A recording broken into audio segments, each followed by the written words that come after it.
Top story on KPIX 5 and streaming on CBSM Bay Area. 2 Lafayette residents held hostage in their own home. Hello, I'm Veronica De La Cruz. And I'm Ken Bastida. The crime has rattled neighbors along Crestmont Drive. The home invasion happened last night, and now 24 hours later, a new plan by authorities to crack down on crime. KPIX 5's Wilson Walker live in Lafayette with those details. Wilson? Right now, Ken, the 2 people who were bound up in their home last night were not seriously injured. And while police are not saying much about this incident or another one back in October, this is the kind of thing that absolutely has neighbors talking. Really friendly people, neighbors all know each other, so it's very upsetting that something like this would happen. Fear is, of course, there is that initial reaction. No one on Crestmont noticed anything was wrong until police arrived last night, called by a couple who says 3 men stormed into their open garage around 7:30, tied them up and ransacked their home before disappearing. And while that is all we really know about the incident, those basic details are nearly identical to a home invasion that happened just a few miles away on Halloween night.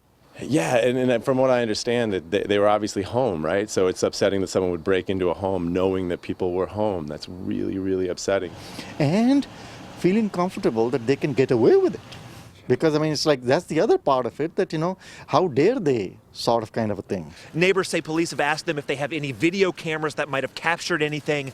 Those we spoke with said they do not, but everyone here did express unease about these 2 similar unsolved crimes. And so we have, again, the security people coming out today to upgrade the cameras and to make sure that all of them are working. But after fear, you got to analyze this thing and understand why it happened, what is causing it to happen, and what can we do going forward. All right, now back to the Halloween night incident. You may have heard about this even if just indirectly. You will remember the Orinda Airbnb party house shooting.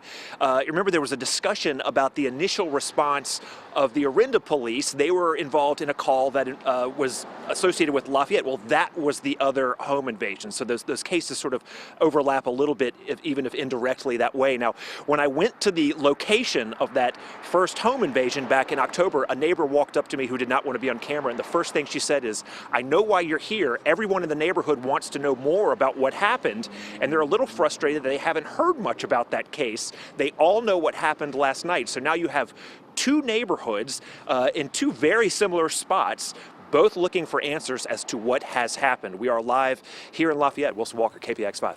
Now to our other top